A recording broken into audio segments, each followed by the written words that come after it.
Hi, my name is Ralph Taylor, and I'm a sophomore at PCTI's STEM Academy. One day, I hope to become an aerospace engineer to help pioneer that final frontier. Today, I'll walk you through a few parts of my pursuit of my personal legend. These include my interests, activities, influences, dreams, obstacles, meaning literary work, and my personal truth. And I'm going to have all of these explained to you by my video game character that you'll see on screen. Alright, now for my interests and activities. So, I am 6'2", and no, I do not play basketball. You can see by the picture on the right that I surpassed my dad in height a year or two ago. Instead, I'm really passionate about fencing, as you can see, and biking, as you can also see. Two things that I like to think challenge both my mind and body, and I like to think like fencing and specifically. It's almost like chess on a physically enduring plane. In my free time, I love space-based games like Helldivers, just like my character, where I explore the universe and push against the unknown. Just really like my dream to explore what lies beyond our world. Another part of what defines me is my determination. You can see in my picture here on the bottom, me doing a kick in karate. You can see how I've just really been practicing that kick, and I finally nailed it on that day. And moving on to influences, a lot of people have shaped my personal legend. It's more people than the things, because I feel like from people you learn like mentalities and beliefs. My parents have always pushed me to give more than my 100%. You can see me with my mom and my dad on the top.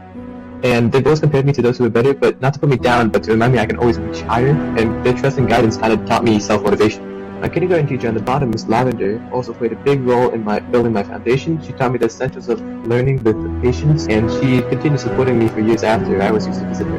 And even my elementary school principal, Miss Lucas, she passed a year or two ago, but she was always there for me as well, and always recognized my effort and determination and helped me become more confident in skills. And there's also my karate instructors who taught me how to lead, how to communicate, and how to even stay composed under pressure, just like teaching little children. All skills that I definitely hope to carry into my future career. Moving on, I definitely want to explain my personal legend in terms of my childhood dreams. Ever since I was little, I've always been curious about the unknown, like, venturing down the stairs at night, or just lurking in like dark woods or something.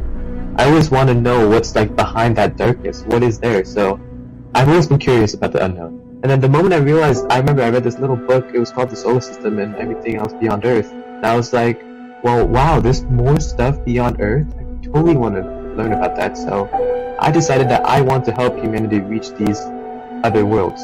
That curiosity grew into my personal legend. I want to explore space to understand the universe. Next, we have our obstacles and brick walls that I faced in my personal legend. I remember that in the past, in 4th grade, I once tried to take a shortcut to cheat my way through schoolwork, and my teacher, I remember her very clearly, Miss Morano, she stopped me because I tried forging my parents' signature. She told me, if you want to get anywhere in life, you have to put in the hard work. She made me take the paper home and show my parents, but I was surprised because they weren't as mad at me. Ever since then, I've always wanted to give 110% into everything, because that true accomplishment only comes from honest effort. Today, one of my biggest challenges I face is learning not to let others take advantage of my efforts, because I realize that I need to create a surrounding that benefits myself, not just the people around me.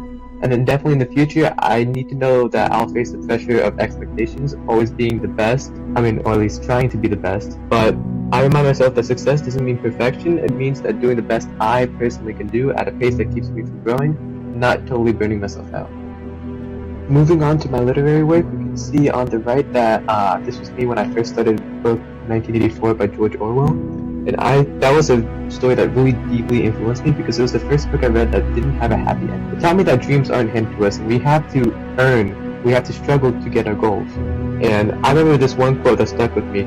If you want a picture of the future, imagine the boot stamping on a human face, forever. To me, this means that if we want to shape our own future, we have to fight against that impossible means, against that boot that tries to hold us down, and we have to rise to become better against it.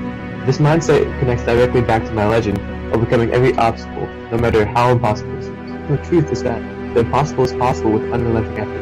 Because I believe the impossible is just a test. The challenge you ask us how far we're willing to go. It's like the universe's test on how possible the impossible can become. And I think that the universe wouldn't give us tests if there was no correct answer. So with enough persistence, curiosity, and courage, we can turn that impossible into a sort of reality. And we can explore the stars, or simply just becoming a better version of ourselves. We need to push past the impossible to make it possible.